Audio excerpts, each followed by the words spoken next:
start. Thank you, everybody, for taking the time. My name is Vishnu Bhatt. I'm the Senior VP. I lead our infrastructure and cloud business at Infosys. We'll talk a little bit today about how we look at business-critical workloads on the cloud and our perspective around it and our solutions around it. Let me just quickly start with a question. I just want to get a sense, how many of you are actually dealing with business-critical workloads on the cloud? If I can just... Okay, so I'm sure we have some who have already dealing with it and some are looking at how do we progress this from a futuristic standpoint. Just a quick perspective. We started our journey from a public cloud perspective at Infosys about 4 years ago, 3.5 to 4 years ago. Obviously, the element of cloud and public cloud was just beginning at that time. We had a significant interest level picking up in terms of what cloud meant to enterprises, infrastructure as a service and platforms and SaaS and so on and so forth. And while this technology was evolving, we took a very enterprise-centric view of what each of these technologies meant to the enterprise.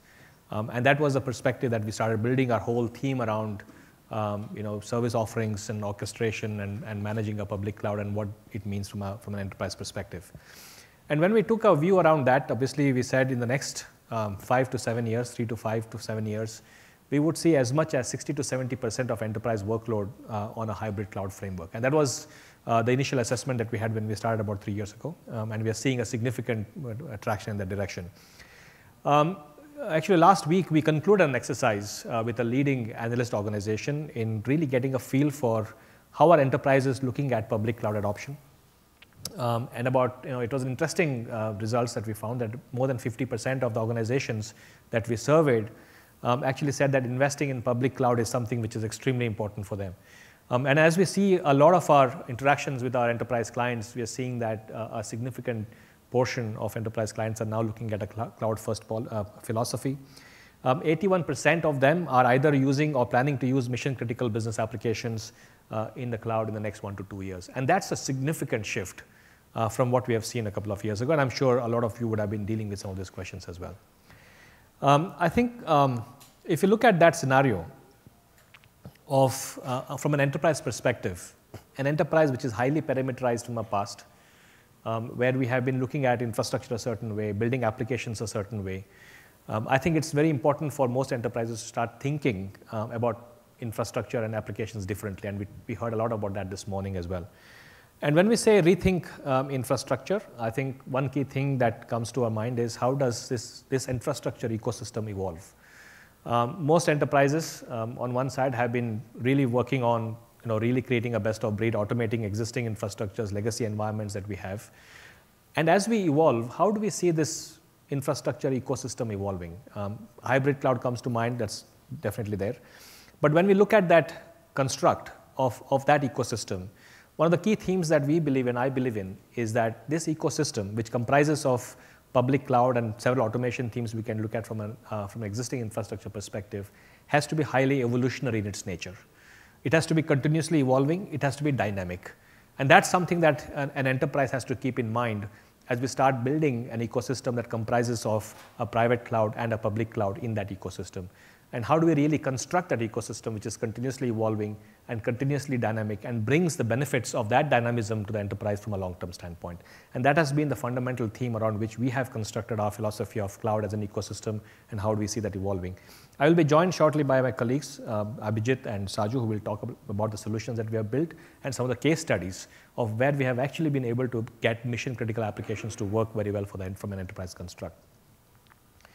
And we talked about this in terms of how do we see the enterprise cloud ecosystem evolving, quite a dynamic setup, and how do we really bring the constructs of benefits into the enterprise landscape on a continuous basis.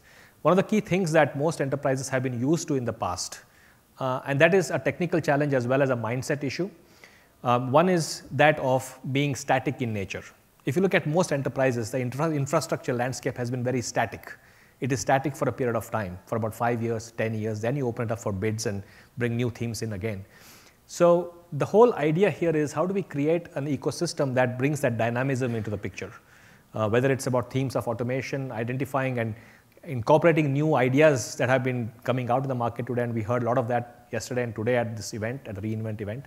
And how do we maximize benefits of those almost on an immediate basis to the benefit of enterprises, something that we have not been used to from an enterprise standpoint from the past. And that is something that we believe is extremely important as we start building the hybrid deployment and multi-cloud consumption models to really embrace as part of the enterprise framework. So what are the key challenges in a hybrid IT environment? And I think this is an important aspect. I will touch upon one or two of them. I'll leave some of them for you to take a look at. One of the fundamental challenges that we saw when we started looking at this multi-cloud environment for enterprise is that of fragmentation. That is one of the fundamental challenges that most enterprises will face as we go into a multi-cloud environment. What do we mean by fragmentation? Obviously, you're dealing with multiple clouds. We're dealing with private cloud and automation, legacy environments, and obviously public clouds and AWS and so on and so forth. When you look at that picture, which is very different from the traditional constructs of enterprise of really a monolithic setup, is that fragmentation. Because that fragmentation brings fragmentation in applications, brings fragmentation in data, brings fragmentations in processes, brings fragmentation in governance, and how do you really manage that ecosystem in a holistic sense? Something to deal with. Second is about user experience, right? I mean, in today's context, and while we look at this fragmentation, how do we really bring a unified user experience for the users who use this ecosystem?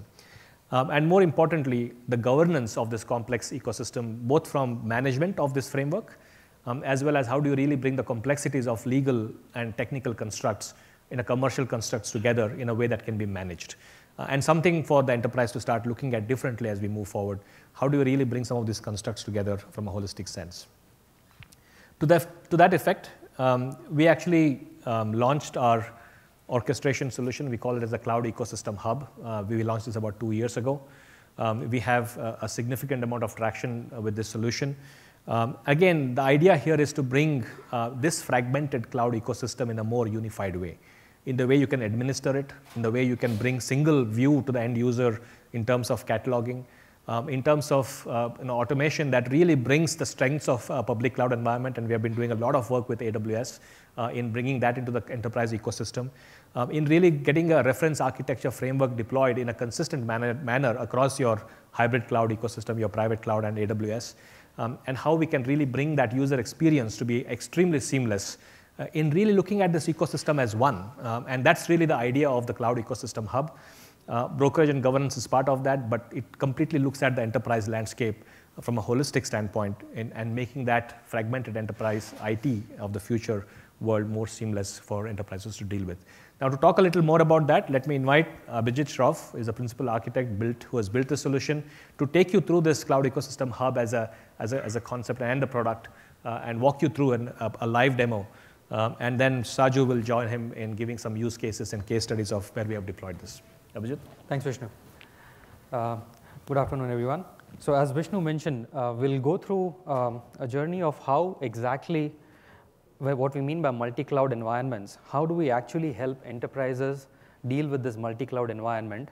And what does it mean for enterprises to be able to actually manage their IT, which is already hybrid? But how do you manage hybrid IT on a multi-cloud environment seamlessly using solutions, orchestration solutions, using common self-service portals, using the ability to have metering, billing, chargeback across this hybrid environment? And that is something which we'll focus on as part of the discussion. So if you see on the slide, there are a multitude of cloud services which organizations have either adopted partially or they are looking at.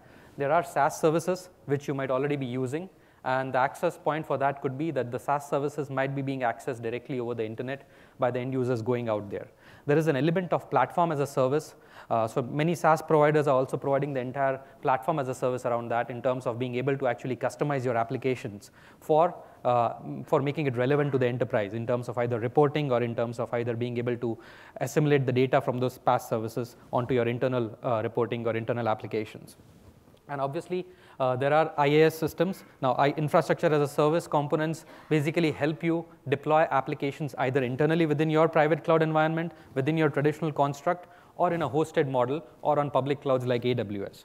So IaaS flavors kind of vary across the board. On top of an IaaS, you can have your own privatized platform as a service. Now think about it. If you have all these different services and the enterprise has its own enterprise-centric IT policies, its enterprise-centric business rules, there are application-specific requirements, there's regulatory requirements. How do you actually govern this complex ecosystem of this enterprise rule set, this enterprise policies in a unified manner? Otherwise, IT cannot manage and cannot give the right service which the business expects for to consume. So basically, what we have in order for consuming these three services, what we have is the cloud ecosystem brokerage and governance layer. So what this does is it enables the enterprise to become the service integrator or service broker across a myriad of cloud services and your existing IT providers or technology providers who might be providing you either service management or security services. Now what that means is, how do you homogenize the user experience? So for an end user who is trying to request a cloud service from either Amazon or public cloud like Amazon's Glacier services, how do you actually take away the complexity from the end user of understanding all of that, and basically ensuring that you provide a simplified experience of a catalog which the particular business user or the IT user can just understand.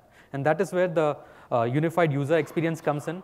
This also becomes your common pane of glass for your entire operations team, your service management team, your business IT teams to basically continuously evolve your catalog of services, apply business rules, apply policies, and basically provide it to the end user in something we call as an app store for the cloud, wherein all the cloud services or applications can be accessed through that one single interface. So that is what we mean as being able to provide a homogeneous user experience and seamless governance across the ecosystem.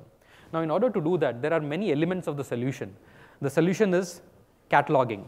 So there are service catalogs which are available. We saw today Amazon launch one of its catalog as well. Now, those catalogs provide you the plethora of services which are available by the providers.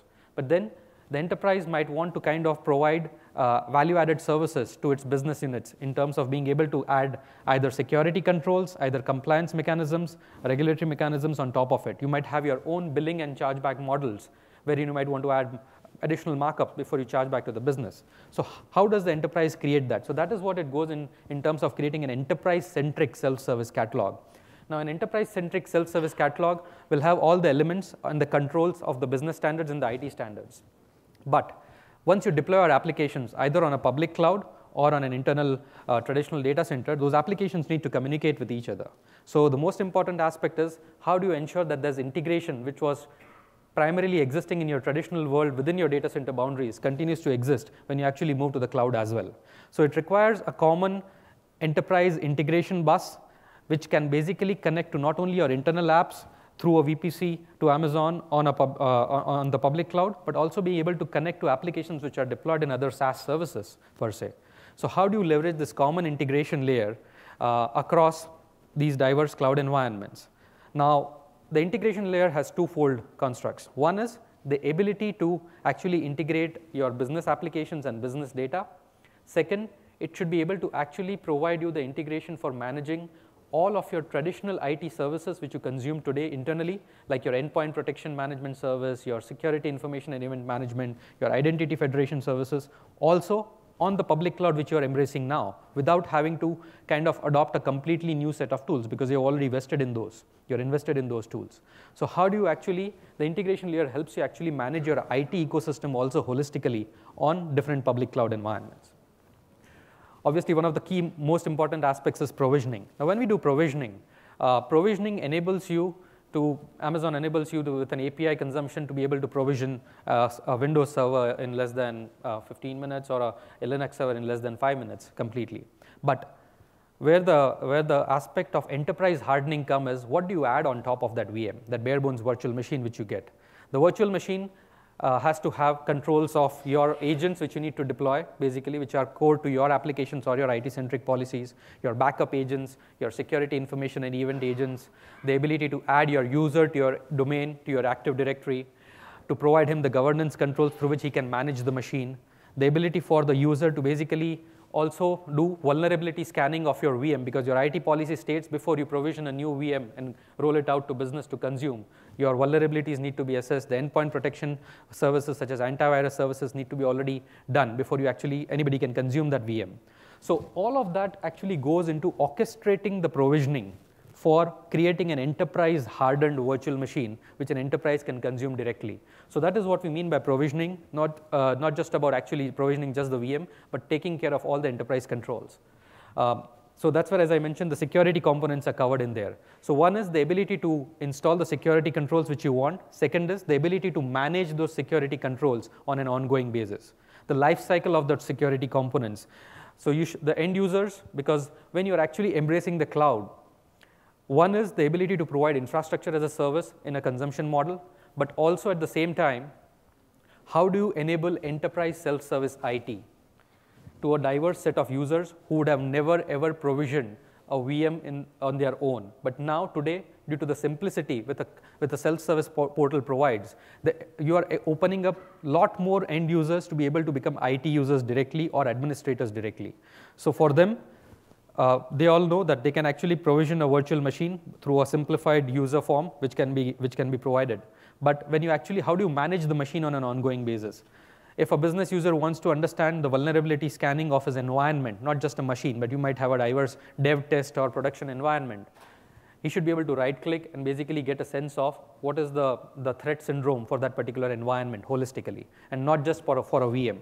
So all those components basically get embedded as part of simplified administration services, which you basically provide through an enterprise self-service layer, not just an IT-centric self-service portal, an enterprise self-service portal. And how do you do the reporting? So there are, when you put a workload on the business critical workload on the cloud, you might have prudential regulatory compliance requirements, you might have security audit requirements, you might have your industry's vertical specific SOX compliance or HIPAA compliance requirements. Now all of those requirements of compliance basically need to be reported back to the regulatory authorities on an ongoing basis. So one is the provider is already certified, but then you also have to collect data for your business applications or for your IT applications to state what is your compliance level to that particular reporting need. And that needs to be made available across your diverse cloud ecosystem, right? One which might be on AWS, but also in our internal private cloud. So how do you unify the reporting experience of your security controls across so that you don't have to manually generate reports for every environment you go to? So that is something which we cover in the reporting layer. And obviously, SLAs are important. As I mentioned, when we talk about enterprise self-service, it is not about catering to only certain communities of users. It should basically cater to business users, business IT users, IT only, and operations. So how do you cater to all these four communities? And all of them have different SLAs, which need to be measured, because a vendor might be providing you a service. And the vendor has to be measured against the SLA. So a vendor SLA violation in terms of either responding to a change ticket and responding to an incident, all of these need to be understood and be visualized and reported back to the stakeholder who's accessing and managing these services for you on the cloud ecosystem. So that's what we mean by guaranteed SLAs, as well as the ability to also do showback and billing. So this is something which we provide as part of metering services across a cloud ecosystem. While you leverage the native services of the service providers, you also have to actually have the ability to do billing on your own in order to say whether the consumptions bills which you are getting at the end of the month can be reconciled against what you are actually using. So that is something which we talk about as cloud orchestration for the enterprise. Now, how do we actually enable this orchestration? And the orchestration actually can be enabled through this particular architecture diagram which you are seeing. Now, there are multiple layers, and what we call this is we have taken an example of how we are managing the entire AWS ecosystem through this particular self-service management layer.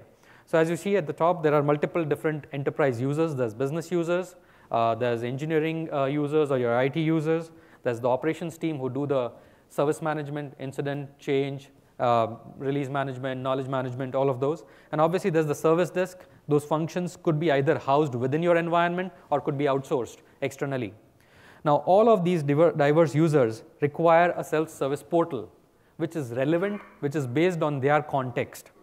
And that is where the concept of persona-based portals is something what we provide as part of the self-service portal, wherein based on a user job productivity needs or the user's job functions, a set of services are populated for that end user to carry out and manage the ecosystem of their services holistically. Now, we need the self-service portal in the cloud service catalog. We expose the catalog through an app store, wherein you can actually onboard multiple different types of applications. You can onboard an application which is either deployed internally, which has nothing to do with the target cloud which you are providing, or you could also deploy an application which is actually consumed and being managed on the cloud. So the app store is holistic. You can deploy desktop applications through it. You can deploy IT applications. You can deploy business applications. Also, it provides you a catalog of what you consume from an infrastructure as a service, platform as a service, or software as a service, basically. So that catalog is something which we call as the casino model, which the enterprise can actually create on their own. You can pick and choose offerings and basically create your own custom self-service catalog on top of the providers who are already onboarded to the cloud as part of this particular orchestration mechanism. Now, the catalog has multiple functions. There are different types of users, some who are IT savvy users within your organization. There are some users who are basically not that IT savvy, but they know what they want. And I'll take the example of infrastructure as a service. So if a business application manager wants to basically request for a catalog of infrastructure for deploying a mission critical business application, but he is not privy to what the catalog offers. The catalog has technical details, the catalog has business details in terms of SLAs, and the catalog would have details like the compliance controls. But he might not have the ability to kind of go through those. And this is something which we basically provide through a brokerage layer. So a brokerage layer is a decision brokerage layer, which basically guides through the user in terms of deciding which is the most relevant service offering from the multitude of AWS cloud services or other cloud services which they would have onboarded as part of this. So you can compare and contrast different offerings, and then the system might recommend based on a set of questions which is the most relevant offering for that user to consume. So that is something which we call as the brokerage layer or the decision support layer. Now, associated to that brokerage and decision support layer is the procurement becomes important. The procurement team needs to understand what will be they paying out at the end of the month to this particular cloud provider for the services they are consuming. So you can actually do cost modeling, financial modeling at the time of procurement or at the time of doing planning for your organizations as well. And that is what is covered on the right-hand side in terms of brokerage, decision support, and billing and reports. Now, once an instance is chosen, basically you decide that this is the offering which I want to provision, whether it could be IaaS offering, it could be a PaaS offering or a SaaS offering. You require your own internal set of business approval processes, your quota management systems, billing policy systems, your cost centers, all of that need to be associated to the offering which you are actually consuming. So when you are consuming an offering, you are basically creating a subscription for that. The subscription would have a lease period, basically. For that particular lease period, it might require approvals. So as an application developer or a tester, I could basically request for an instance. It might need to go to my business manager for approval. So the business orchestration as well as the IT process orchestration is what we govern through the workflows. So it's a combination of business and IT process orchestration, which basically looks at and automates the entire process of deployment of that, creating that enterprise hardened image, which I mentioned earlier. And it applies the environment policies, the enterprise policies, the provider policies in an automated manner as it goes through the entire provisioning process. And an enterprise hardened image could be generated and provisioned in minutes or hours, depending on how many policies you want to apply, basically at that point in time. Now, once you have actually provisioned your environment and your virtual machines, obviously the next step is you need to move your application workloads. And what we provide is the ability for you to actually manage, pick up your existing application workload and move it out onto a target state environment, basically, in a containerized manner. You could actually do it just as a bare bones template or an image of a platform as a service, a container which we virtually create. And now, as we saw today, the Docker's containers which are being leveraged and Amazon's own container service has come up. You could either leverage those and basically do the transport. But the transport needs to be orchestrated. There's data which is moving. There's application configurations which are moving. And obviously, the users need to be onboarded there. It's not about just moving the application, but it's also to ensure that the end users who are accessing those applications through the App Store out here have their existing identities federated onto the target environment.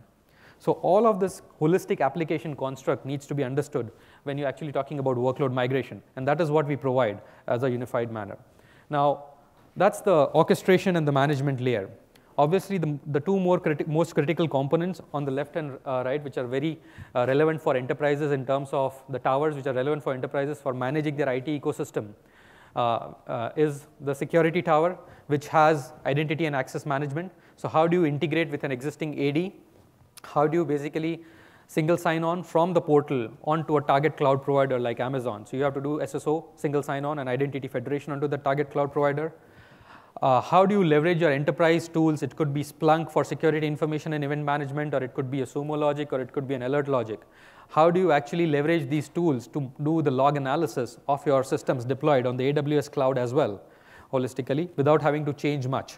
So that is another element of the IT centricity of the enterprise which needs to be brought in. There could be governance, regulatory, and compliance applications which you are using. So data needs to be fed back from the target cloud into those reporting tools. And that's where our integration layer comes in and helps you basically assimilate that data. Obviously, encryption and PKI standards. There could be different applications which have different requirements of security for encryption. Now, you can't provide a catalog which is always encrypted. There has to be a flexibility for the enterprise. And as I mentioned, it should be a composable catalog. So you can decide to choose. What we provide is the ability to kind of segment the workloads which you want to deploy onto the enterprise into different zoning constructs. And those zoning constructs basically help you define your service management constructs based on either security, based on business policies, based on business quotas, billing management. So the zoning helps the orchestration decide which workload to deploy onto what cloud. And that decision is taken automated once you actually basically put a request for service requisition or service fulfillment onto it. So that is something which the encryption part helps in. Obviously, there's also data loss prevention agents which are required to be put on the VMs. There's intrusion prevention systems. One is what is provided on the network side, which the provider already takes care of, like Amazon already takes care of the NIPS, the network intrusion prevention, but the host intrusion prevention, your virtual machine firewalls, they need to be configured, they need to be adapted for your enterprise workloads. And endpoint protection management, this is very key. I mean, no IT security policy document today allows any machine to be deployed without running the basic scans of vulnerability as well as antivirus stuff.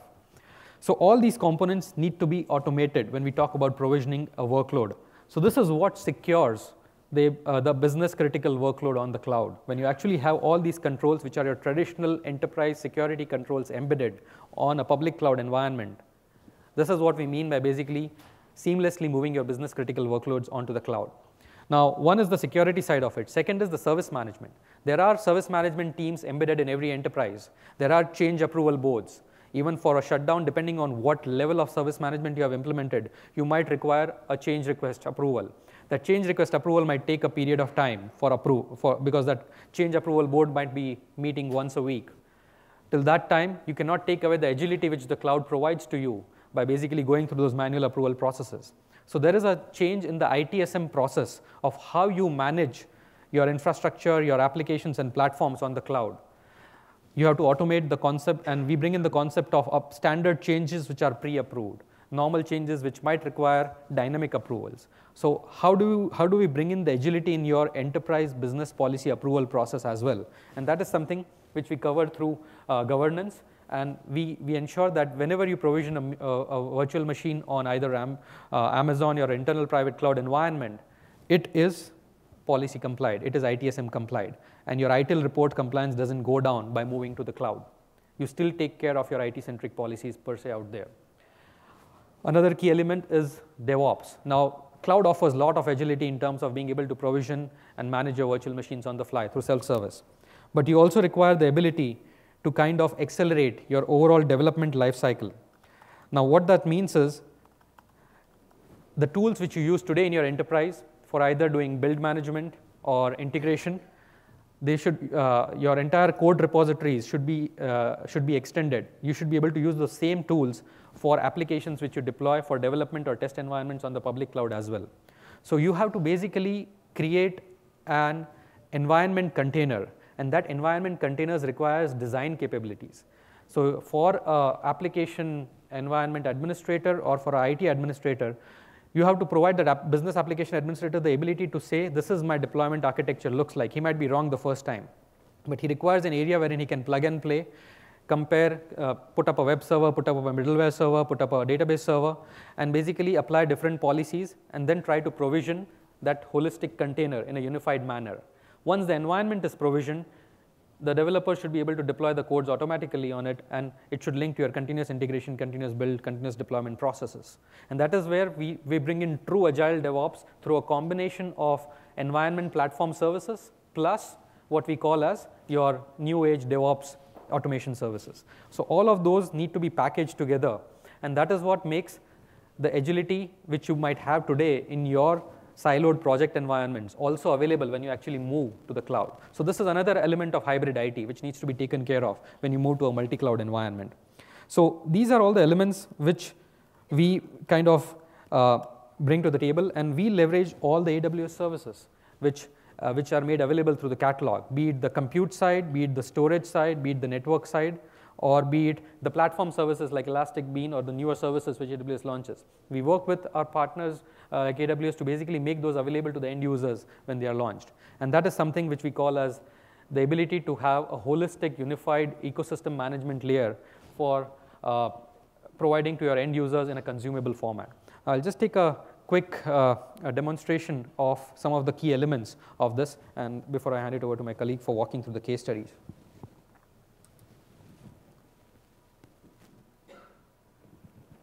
Yeah. So this is the UI. I'll just log in and log out. So this is the self-service portal, and it has a role-based access control mechanism which you can control in terms of being able to apply different roles and policies. So this is the social. This is the social self-service portal. It's one of the only social self-service portals which are available. The intent here is, today you are dealing with cloud. Now the Internet of Things is coming up. So the end user who provisions something needs interaction not only between humans in terms of collaboration, but machine-to-human collaboration also needs to happen. So if you put a request for provisioning, the system is taking automated actions, but it's your request. And you should be able to actually create an audit trail of that request all the way through as to what happened, where it failed, and how can it be acted upon by our operations teams. So the self-service portal basically enables you to kind of create an audit trail. So this is an infrastructure administrator I have logged in as, and he has his relevant dashboards as part of the persona-based portal available. Now, this is what we mean by creating an audit trail. So when an end user comes and places a request, all the requests which are placed will be recorded out here. Now, there's a complete communication between the automated system as well as the human approvals which take place as part of the system. So that entire audit trail is submitted as a task, and that entire task can be actually followed through for your regulatory purposes or audit purposes as to if you want to know who is doing what onto the cloud ecosystem. You can enable it. You can enable or disable it, basically depending on your level of compliance or security controls which you have. So this is a change management workflow. A change management workflow will also have its set of associated tasks. So these are your IT-centric processes, your IT-centric workflows, which are already combined and automated when delivered as part of this for your management. Obviously, you can keep on changing those based on your needs. Then there is the workspace tab. The workspace tab actually enables you to create your ecosystem. So this is where you basically configure, implement, and generate your ecosystem. So you can map your entire organizational hierarchy. You can map your cost centers as part of it. These cost centers might be lying in different systems like SAP, PeopleSoft. We can integrate with that to the integration layer and get your cost center codes available. So they are available for billing and management. You can create your enterprise-centric zoning, as we mentioned, about the service, creating the service management constructs. You can basically onboard all your Active Directory users through this. You can actually do fine-grained role-based access control. So you can create different roles, basically for whomsoever within your enterprise you want them to adopt and leverage the self-service portal. It allows you management at a function level. So basically you can actually create fine-grained mechanisms of providing access at a function level to the end users. So there are various objects. There's knowledge management. So you can actually control who gets access to what. So all of these components can actually be defined and controlled by the administrators whom you define. So there's a catalog administrator, there's a operations administrator. So all these end users come here and configure their ecosystem. And then there are policies and standards which can be created. So you can also do the holistic management of your, for your operations in terms of security management. You can have all of your security reports, which you saw in the tower earlier in the slide, data summary dashboard, endpoint protection summary, host intrusion, all these dashboards, your software update, patching is very critical hybrid IT function. So all these can be generated and made available through this. Then there is the consumption point, as I mentioned, which is nothing but the ability to actually compare and contrast and basically choose your catalog offering. So you can actually, as I was mentioning, there is a decision brokerage element out here. You can, at a high level, say what is the infrastructure you need, basically, and what is the RAM which you need. You can define your service management windows, which environment you want this for, and basically ask for a recommendation. The system will inform, based on the available resources, what is the right fit catalog offering. So this is where it basically walks through the plethora of offerings, and basically it will suggest to you which is the right fit offering. You can compare an offering, or you can go into the details of an existing offering. This is the spec sheet, the technical spec sheet, which contains all the details of how a catalog offering which can be made enterprise-centric. And you can do cost modeling as well, as I mentioned. You can actually state for this particular offering, if I'm going to consume it from so-and-so period, and if my average utilization says around 30%, what's my cost going to be?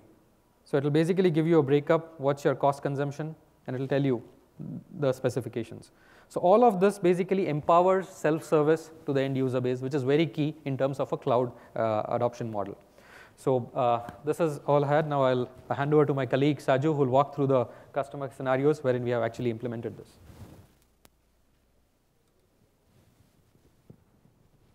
All right, thanks, Abhijit. So we will talk about a few of the customer scenarios where we have helped our clients in terms of getting onto a cloud ecosystem. I think we'll spend more time in terms of where we have done it along with AWS as a partner in this journey, and we'll also talk about the wave 3 scenario, what Andy was mentioning yesterday, right, in his keynote, where customers or clients are actually onboarding the business critical applications, or the real, the strategy of all into the cloud, all into the public cloud. So, so the first success story comes in from Australia and New Zealand region, where we are working with a wealth management company, right? This is where the context or the scenario where the customer was in was where the customer really wanted to actually have a very agile and a very dynamic infrastructure and a cloud environment to support its end users who were actually coming in from a digital world, right? And this is where there was a realization which happened internally within the customer scenario, that the existing systems, the existing infrastructure, and the existing application footprint is not able to scale to what the customer really wanted for it to be supporting its end users. And this is where we work with the customer in terms of defining what can be the strategy around the infrastructure, and how we can actually create a cloud ecosystem for the customer. Again, hybrid in nature, because understanding the business the customer is in today, and the regulatory requirements what the customer has to go through in that particular region. We actually helped the customer in terms of defining a cloud ecosystem which was hybrid in nature, and AWS being the prime partner in the hybrid story, and defining the entire strategy of how do we categorize the workloads, how do we look at the application footprint, and how do we create an entire, what do you call it, as an architecture of the target cloud ecosystem, and how do we create a strategy of picking the workloads and moving it onto this new cloud ecosystem. So this is, again, this is a case where we are using the cloud ecosystem hub, which Abhijit was talking about in terms of managing the the fragmentation, what Vishnu mentioned, behind the cloud ecosystem hub, and providing a homogeneous experience to the client. And this is also a scenario where we are empowering the end users using the self-service portal, what we have in the cloud ecosystem hub, for enabling the business users or the so-called business IT users to create environments based on their requirements. Again, it's more dynamic and agile in nature. And this is also a scenario where we are actually helping the customer in terms of creating new avenues, right? Where they can actually respond to the business requirements, whether it is creating an analytics platform or either creating or supporting to a new requirement from their business.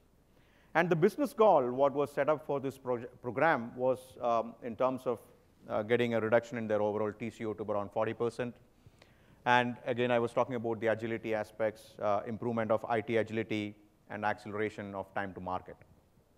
Again, it's a clear case where we see that there are a lot of benefits what you can leverage by bringing in an ecosystem. And we have seen that majority of the workloads in this whole ecosystem is actually sitting on AWS today.